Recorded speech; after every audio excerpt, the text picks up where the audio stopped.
Ladies and gentlemen, good evening. William Samoei Ruto and Kenya Kwanza brigades have clearly developed some last-minute strategies to try and thwart Raila Odinga's mass protest, which are scheduled to begin tomorrow. And for those who've been following William Ruto's moves since Raila Odinga issued him with 14-day notice, William Ruto has tried almost everything to stop Raila Odinga's move on mass action. But so far, none of those strategies have worked. But let me ask you this question, because it's also very important. Do you support the call for mass action? Yes or no? Because I want to gauge, or I want to just conduct a random poll on the position of Kenyans, because this channel actually represents the face of Kenya on the issue of mass action. Now, let me just take you back a bit. Immediately, Raila Odinga issued William Ruto with a 14-day notice, because remember, Raila Odinga told Ruto he wants him to meet 3 demands.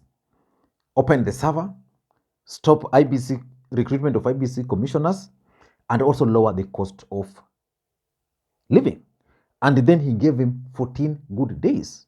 William Ruto did nothing, but William Ruto tried to come up with certain strategies to counter Raila. The first thing he did was to come up with a theory that the mandamanos which Raila Odinga was calling at that time were actually being sponsored by Uhuru Kenyatta. And the question was, why would Uhuru Kenyatta sponsor the rallies? His answers were that Uhuru Kenyatta was sponsoring these rallies because they were evading tax. That did not work because the Kenyatta family challenged him to even sell their properties if indeed they are evading tax. Then at some point, William Ruto then started targeting Raila Odinga and Uhuru Kenyatta's businesses. He opened floodgates for importation of milk into the country, and I think other products which goes in line with the Kenyatta family businesses. That did not really stop Raila Odinga's push. Then at some point, he started now targeting members of parliament allied to Raila Odinga. So you saw like meeting with were they 9 members of parliament from Luo Nyanza? I think some 2 have pulled out. He started buying them. That did not stop them. Then he started arresting allies of Raila Odinga and those of Uhuru Kenyatta. In fact, Gaucho, Matakwebo Bimba, Nuru Okanga, and several others have been arrested. On Nuru's side, the main target was Fred Matiang'i. But of course, you all remember the drama around Matiang'i. Those did not stop Raila Odinga's push for mass action. So tomorrow is the D-Day. And William Ruto has developed some strategies. Before we go into those details, in case you're watching this channel for the first time, please take a second or two, just press that subscribe button so that next time we produce a video like this, YouTube will automatically notify you. And to the subscribers, I want to continue thanking you guys for your continued support. Without that support, this channel cannot be where it is. Now, let us go straight to the last-minute strategies which William Ruto has actually developed as a strategy to thwart Raila Odinga's mass action tomorrow. What I know for sure is that tomorrow people will go on the street. Whether they'll be able to reach status, I still don't know. But let us look at the latest strategies. I think number 1, William Ruto and his team are actually planning counter demos. I was just going through, let me just see if I can get it. I was just going through Twitter, and then I came across a letter by the Secretary General of Malala. Where's this letter by Malala? Let me just see if I can get it. Just a minute. Malala on Twitter. Sorry. Now I was just going through Twitter, then I came across this letter by UDA, which is basically the United Democratic Alliance Party, peaceful demonstrations, and picketing. Very interesting. Let me just read for you why these strategies will not work.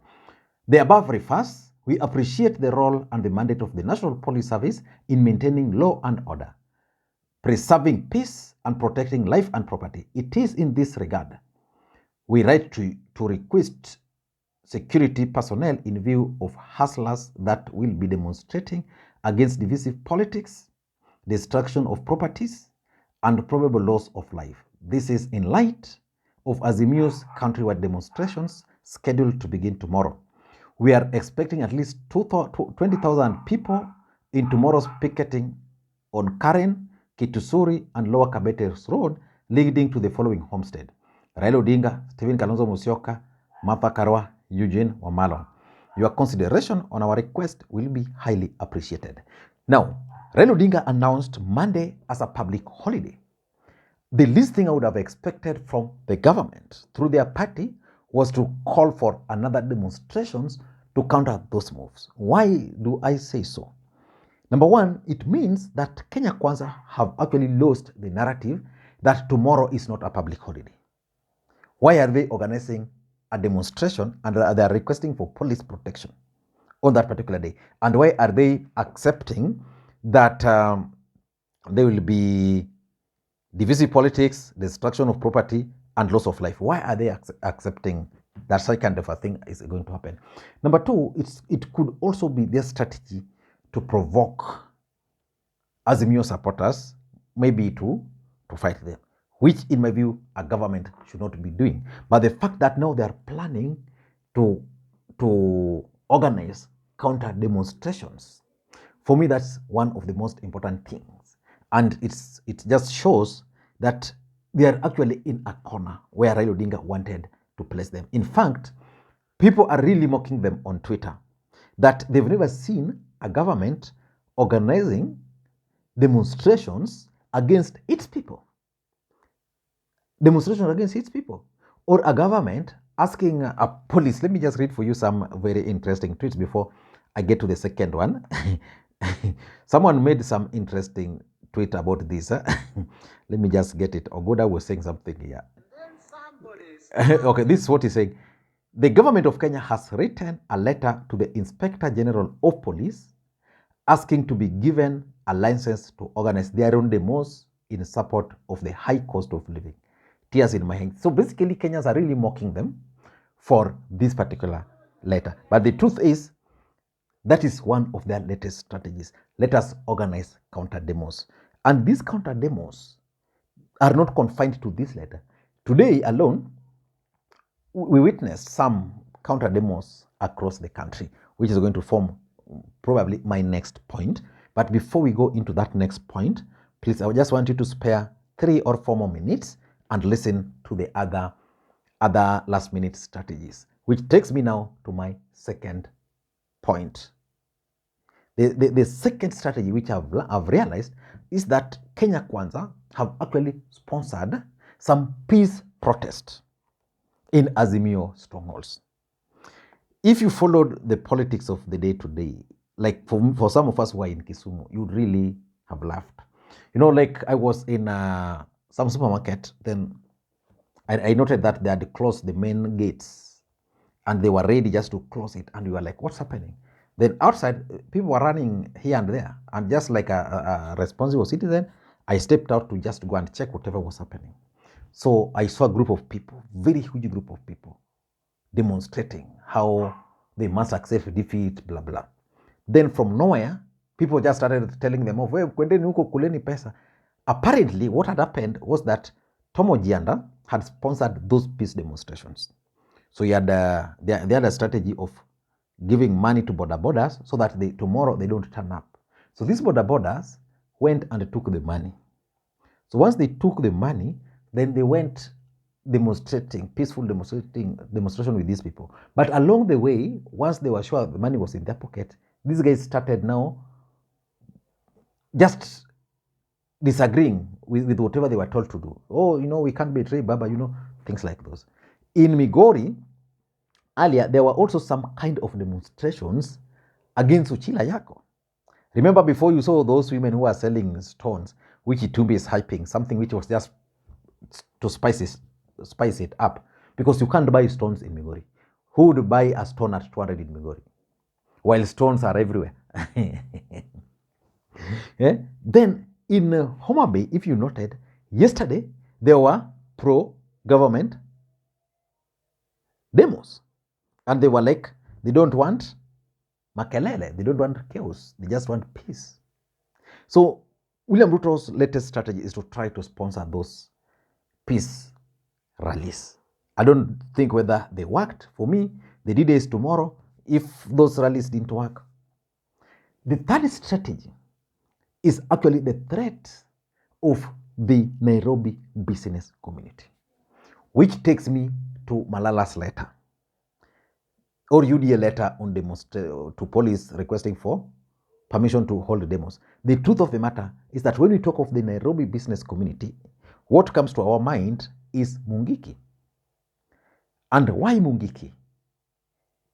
Because there's the perception that when demonstrations happen, the only people who are affected in Nairobi are Kikuyus.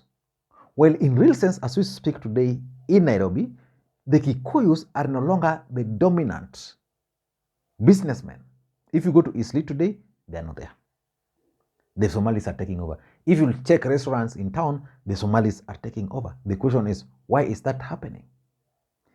In fact, China Square is also kicking them out of business. So even the true Kikuyu traders in Nairobi, in Kiambu, and all over are actually worried about their plight. And that's why you saw them joining Raila Odinga. So let us wait and see whether the threat of using the Nairobi business community will work. For me, it can really work if they'll be able to bring most of them to the city. And the only problem I fear is that it might lead to bloodshed.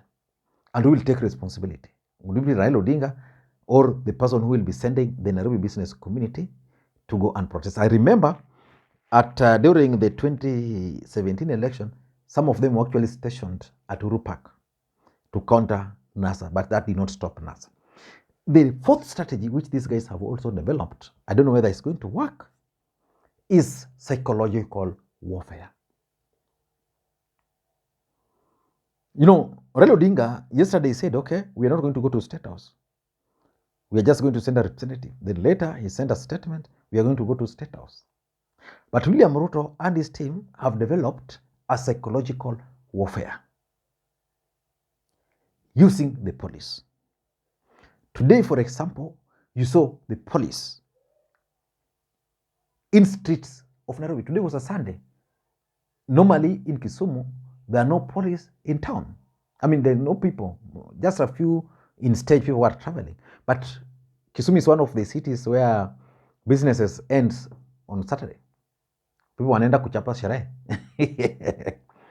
During weekdays, hakunanga maneno ya 24-hour economy. In fact, in Kisumu, if you arrive here by 10 and you want to look for supper, you'll just be in a big trouble. But the police on a Sunday, which is normally empty city, they were just roaming the entire city. Why? Psychological warfare. And then in Nairobi, the RC, regional commandant, issued a statement that the Azimio rallies were illegal and that supporters should not be allowed within the CBD. You know, that was psychological warfare. So that if there was someone who was planning to go to Nairobi from Kisumu or from Mombasa or from Kitui, it would be like, why should you go to Nairobi when they've actually said it's out of bound? So it's psychological warfare. And then later on, now they said, okay, Kindiki issued a statement that, okay, Azimio can go for the rallies. The only places they should not go to are those protected regions, areas. Then later on, the police also issued a statement that the rallies are now okay. But initially, the main idea was the psychological warfare of it. I don't know whether they succeeded or maybe they feared that Kenyans were actually going to defy those orders and they were going to go to the street, and probably that would have had a negative impact. And lastly, this happened today in Nandi. I think William Ruto and his Kenya Kwanza brigades are trying so hard to make these all demonstrations to be a Nyanza thing. It was like Raila Odinga has held hostage the people of Nyanza, and now he's trying to extend it to the other Kenyans. And I ask myself, you know, I don't know whether I can get that statement by Ruto. Let me just see if I can get it. Let me see if I can get that statement by Ruto.